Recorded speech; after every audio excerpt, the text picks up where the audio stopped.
கிறிஸ்துக்கு அன்பான காலைக்கது நிகழ்ச்சி நேரிலே எல்லாரும் நல்லா நித்திரையடைந்து காலை காண கிருபை செய்த தேவனுக்கு நன்றியோடு துதியோடு இந்த செய்தியை கேட்பீங்கன்னு கர்த்தருக்குள் விசுவாசிக்கிறேன். ஏன் சொன்ன இந்த நாளில் நமக்கு வருகிற வாக்குத்தத்தம் எங்க இருந்து அப்படின்னு சொன்னா நீதிமொழிகள் 10ஆம் அதிகாரம் 3வது வசனம். கர்த்தர் நீதிமான்களை பசியினால் வருந்த விடார். ரொம்ப சந்தோஷமா இருக்குல்ல. கர்த்தர் நீதிமான்களை பசியினால் வருந்த விடார். ஆண்டவர் அவரை நம்பி இருக்கிற பிள்ளைகள், அவருக்காக உண்மையா இருக்கிற பிள்ளைங்களுக்கு என்ன செய்ய மாட்டாங்க, ஒரு நாள் அவங்க என்ன செய்ய மாட்டாங்களாம், பசியினால அவங்க என்ன செய்ய மாட்டாங்களாம், வருந்த விட மாட்டாங்க, கவலைப்பட விட மாட்டாங்க. அப்படின்னு சொன்னா அவர் தினமும் அவர் என்ன செய்ய போறாரு, போஷிக்கிறாரு அப்படின்னு, அல்லது போஷிப்பேன் அப்படின்னு சொல்லி நமக்கு வாக்கு கொடுக்குறாங்க. என்னென்ன ஒரு குட்டி கதை, உண்மையாக நடந்த ஒரு சம்பவம்.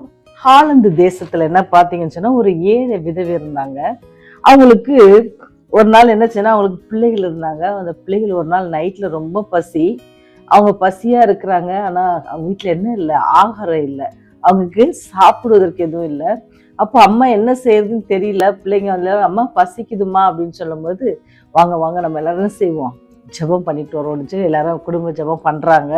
அப்படி ஜெபம் பண்ணி முடிச்சதுல அவங்க பையன் ஒருத்தன் கேட்குறான், அம்மா எலியா பசியா இருந்தப்ப ஏசப்பா என்ன பண்ணாங்க, காகத்தை கொண்டு போஷித்தாங்க தானே அப்படின்னு ஒரு கேள்வி கேட்டான். அப்போ அவங்க அம்மா சொன்னாங்க, ஆமா நீங்க சொல்றது சரிதான் மகனே, கடவுள் என்ன செஞ்சாங்க, காகத்தை கொண்டு போஷித்தாங்க எலியா தீர்க்கதரிசிய அப்படின்னு சொன்னாங்க. அப்போ நமக்கும் ஆண்டவர் அப்படி ஒரு காகத்தை அனுப்பி நம்மளையும் போஷிப்பார் தானம்மா அப்படின்னு அடுத்த கேள்வி அந்த பையன் கேட்டான். அம்மா அதுக்கு சொன்னாங்க, ஆமா கண்டிப்பா, அன்னைக்கு இருந்த தேவன் தான் இன்னைக்கும் இருக்கிறாங்க. அன்னைக்கு கூப்பிட்டு யாரெல்லாம் கூப்பிட்டாங்களோ ஆண்டவர் அவங்களுக்கு செவி கொடுத்து அவங்க ஜெபத்தை கேட்டு உதவி செஞ்சாங்க, அதே போல நமக்கும் செய்வாங்க அப்படின்ட்டு சொன்னாங்க.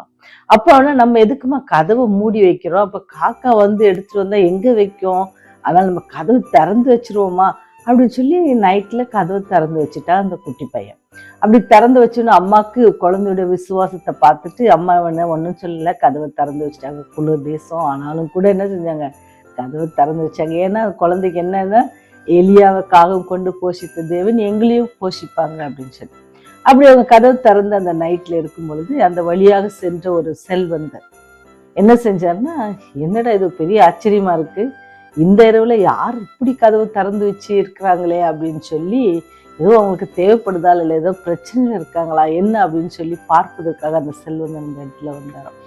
அப்படி வந்தப்போ அவர் சொன்னாரா, என்ன ஆச்சு உங்களுக்கு, ஏன் கதவை இப்படி திறந்து வச்சிருக்கீங்க அப்படின்னு அவங்க கேட்க, அந்த பையன் சொன்னானா அந்த கதையை அவர் பையன் சொல்றான் அவங்ககிட்ட, இந்த மாதிரி எலியாவை என்ன செஞ்சாங்க, காகம் கொண்டு போஷித்தது போல நாங்க பட்னியா இருக்கிறோம், எங்களுக்கு பசியா இருக்கு, நாங்க ஏற்கனவே சொல்லிட்டோம், ஏசப்பாட்ட ஜெபம் பண்ணிட்டோம், அதனால அவங்க காகத்தை என்ன செய்வாங்க, அனுப்புவாங்க, அப்ப காகம் நேராக வீட்டுக்குள்ள வரணும்ல, அதனால திறந்து வச்சிருக்கோம் அப்படின்ட்டு அந்த பையன் சொன்னார். அவருக்கு ரொம்ப ஆச்சரியம், என்ன விசுவாசம் அப்படின்னு சொல்லிட்டு அவர் சொன்னாரா, ஆமாம்மா எனக்கும் தெரியும், ஏன்னா அந்த காக்கா பின்னாடி வந்துட்டு இருக்கு, வா நான் உன்னை கூட்டு போறேன், காட்டுறாத காக்கா அப்படின்னு சொல்லிட்டு அவருடைய வண்டிக்கு அவர் கூட்டு போனாராம். அப்படி கூட்டு போய் அவங்களுக்கு தேவையான பிரெட் எல்லாம் கொடுத்து என்ன செய்யறாரு, அவங்க வீட்டுக்கு அனுப்பிச்சு விடுறாங்க. அந்த பையனுக்கு ரொம்ப சந்தோஷம்.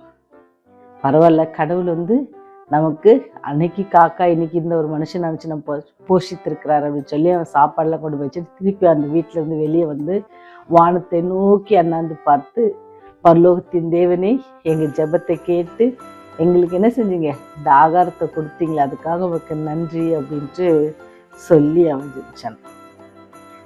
ஏன்னு சொன்னா அந்த அவங்க கஷ்டத்தை அறிந்த அந்த அதிகாரி என்ன செஞ்சாரு, செல்வந்தர் கொடுத்தாரு. அதே போல நீங்களும் நானும் ஆண்டவரை நோக்கி ஜெபம் பண்ணுவோம் அப்படின்னு சொன்னா, நம்மளோட தேவையில கேட்டு நம்ம ஜெபம் பண்ணோம்னு சொன்னா அவர் என்ன செய்வாரு, கண்டிப்பாக என்ன செய்வார், நமக்கு பதில் அளிப்பார். ஏற்ற வேலையில ஏற்ற நேரத்துல நம்முடைய தேவைகளை அவர் சந்திக்க வல்லவராக இருக்கிறார். ஆகையால் எண்ணத்தை உண்போம், எண்ணத்தை குடிப்போம், எண்ணத்தை உடுப்போம் என்று கவலைப்படாதிருங்கள், இவைகள் எல்லாம் அஞ்ஞானிகள் நாடி தேடுகிறார்கள், இவைகள் எல்லாம் உங்களுக்கு வேண்டியவைகள் என்று யார் அறிஞ்சிருக்கிறாரு, உங்கள் பரமபிதா அறிந்திருக்கிறார். ஸோ நம்முடைய தேவைகள், அன்றாட தேவைகள் என்னெல்லாம் தேவையோ அதெல்லாம் யார் அறிந்திருக்கிறார், பரமபிதா அறிந்திருக்கிறார். எப்படியாவது அவர் நமக்கு கொடுப்பாங்க. அவரு தான் வசனம் சொல்லிச்சு என்னது, கர்த்தர் நீதிமான்களை பசியினால் வருந்த விடார். எவ்வளோ ஒரு பெரிய வாக்குத்தத்தம் இல்லை. ஆண்டவர் நமக்காக எல்லாவற்றையும் செய்ய காத்திருக்கிறார். ஒருவேளை இந்த நாளில் உங்களுக்கு மனபாரத்தோடு இருப்பீங்கன்னு சொன்னால், ஏதாவது ஒரு பெரிய தேவையோடு இருப்பீங்கன்னு சொன்னால், நீங்கள் என்ன செய்யலாம்? நம்பிக்கையோட, அந்த சிறு பையனை போல நம்பிக்கையோட என்ன செய்யுங்க? உங்கள் இதய கதவை திறந்து ஜெபம் பண்ணுங்க. கண்டிப்பாக ஆண்டவர் உங்களை ஆசீர்வதிக்க காத்துட்ருக்கிறார். அதனால தான் நீதிமான்கள் கைவிடப்பட்டதையும் அவன் அப்பத்துக்காக இறந்து திரிந்ததையும் நான் காணவில்லை.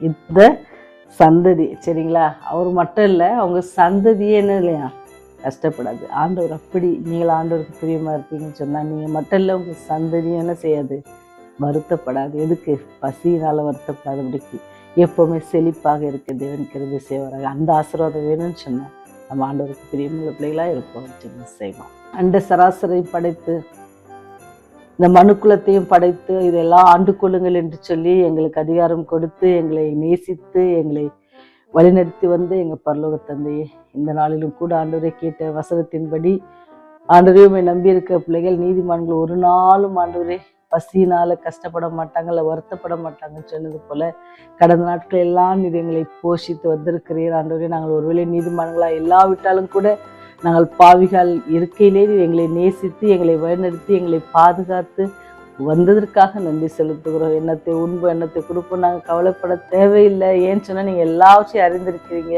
நீங்கள் எங்கள் பரமபிதாவாக இருப்பதற்காக நன்றி நன்றியோடு உங்களை துதிக்கிறோம், சோஸ்தரிக்கிறோம் சுவாமி. ஒருவேளை தேவையோடு மனபாரத்தோடு வேதனையோடு யாராவது இந்த செய்தியை கேட்பாங்கன்னு சொன்னால், அவங்களுக்கு நீர் ஒருவர் இருக்கிறீர், எல்லாவற்றையும் பார்த்து கொள்வீர் என்று சொல்லுகிற அந்த தைரியத்தையும் அந்த விசுவாசத்தையும் அந்த பிள்ளைகள் பெற்றுக்கொள்ளும்படியாக நீங்கள் கிருபை செய்யுங்க. இந்த நாள் முழுவதும் நாங்கள் உங்களுக்கு பிரியமாய் ஜீவிக்க நீர் எங்களுக்கு உதவி செய்தல வேண்டுமாய் இயேசுவின் வழியாக ஜெபிக்கிறோம் ஜீவனுள்ள நல்ல தகப்பனே. ஆமென், ஆமென்.